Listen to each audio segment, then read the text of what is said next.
J, J. এইটো কওঁতে প্ৰথমে আৰম্ভ কৰিব লাগে J, J.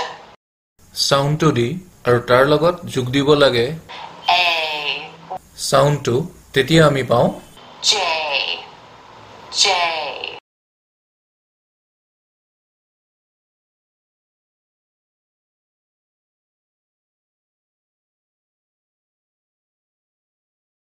J, J.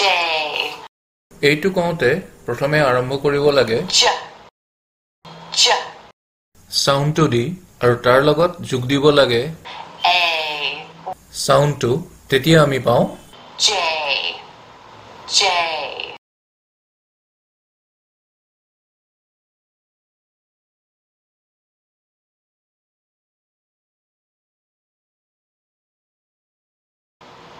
K, K. এইটো ক'বলৈ প্ৰথমতে আৰম্ভ কৰিব লাগে এই সাউণ্ডটো দি এইটো ক'বলৈ জিভাৰ পিছৰ অংশটো ওপৰলৈ উঠি তালুত লাগু লাগু হ'ব লাগে আৰু তাৰ মাজেৰে অলপ বতাহ জোৰকে ওলাই আহিব লাগে তাৰ লগত যোগ দিব লাগে A, সাউণ্ডটো তেতিয়া আমি পাওঁ K, K. ইয়াতে মন কৰিবলগীয়া কথা এইটো যে জিভাৰ পিছৰ অংশ আৰু তালুৰ মাজেৰে যদি জোৰেৰে বতাহ উলিয়াই দিয়া নহয় তেতিয়া সাউণ্ডটো পাওঁ এনেকুৱা K, K. আৰু যদি জোৰেৰে বতাহ উলিয়াই দিয়া হয় তেতিয়া সাউণ্ডটো হয় এনেকুৱা K, K.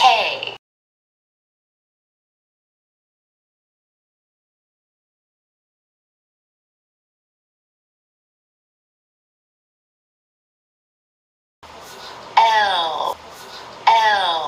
এই এলফাবেটটো দুটা ধৰণৰে উচ্চাৰণ কৰিব পাৰি দুয়োটা ধৰণতে আমি প্ৰথমতে মুখখন সৰুকে মেলি এই সাউণ্ডটো কৰোঁ তাৰ পিছত প্ৰথম ধৰণটোত জিভাৰ পিছৰ অংশটো আৰু পিছলৈ আৰু তললৈ নি সাউণ্ডটো উলিওৱা হয় ইয়াক কোৱা হয় ডাৰ্ক এল L, L. দ্বিতীয় ধৰণটোত জিভাৰ আগটো ওপৰপাৰি দাঁতৰ ভিতৰৰ ফালে লগাই সাউণ্ডটো কৰা হয় L, L.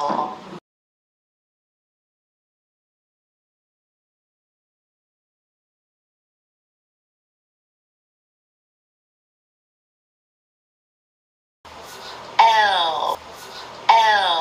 এই এলফাবেটটো দুটা ধৰণৰে উচ্চাৰণ কৰিব পাৰি দুয়োটা ধৰণতে আমি প্ৰথমতে মুখখন সৰুকে মেলি এই সাউণ্ডটো কৰোঁ তাৰ পিছত প্ৰথম ধৰণটোত জিভাৰ পিছৰ অংশটো আৰু পিছলৈ আৰু তললৈ নি সাউণ্ডটো উলিওৱা হয় ইয়াক কোৱা হয় ডাৰ্ক এল L, L. দ্বিতীয় ধৰণটোত জিভাৰ আগটো ওপৰপাৰি দাঁতৰ ভিতৰৰ ফালে লগাই সাউণ্ডটো কৰা হয় L, L.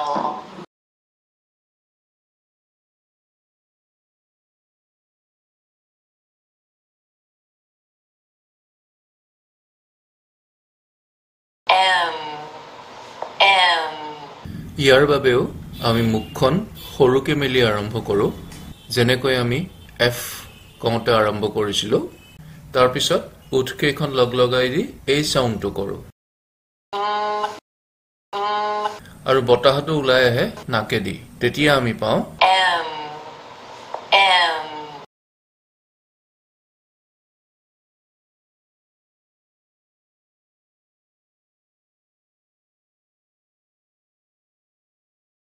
M, M. ইয়াৰ বাবেও আমি মুখখন সৰুকে মেলি আৰম্ভ কৰোঁ যেনেকৈ আমি এফ কওঁতে আৰম্ভ কৰিছিলোঁ তাৰ পিছত ওঠকেইখন লগাই দি এই সাউণ্ডটো কৰোঁ আৰু বতাহটো ওলাই আহে নাকেদি তেতিয়া আমি পাওঁ M, M.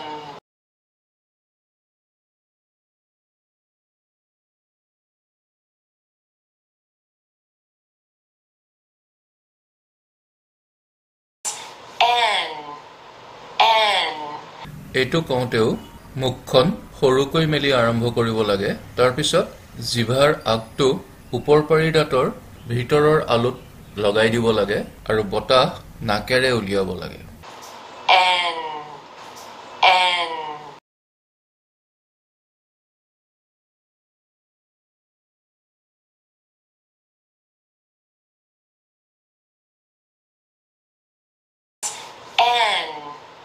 N এইটো কওঁতেও মুখখন সৰুকৈ মেলি আৰম্ভ কৰিব লাগে তাৰ পিছত জিভাৰ আগটো ওপৰ পাৰি দাঁতৰ ভিতৰৰ আলুত লগাই দিব লাগে আৰু বতাহ নাকেৰে উলিয়াব লাগে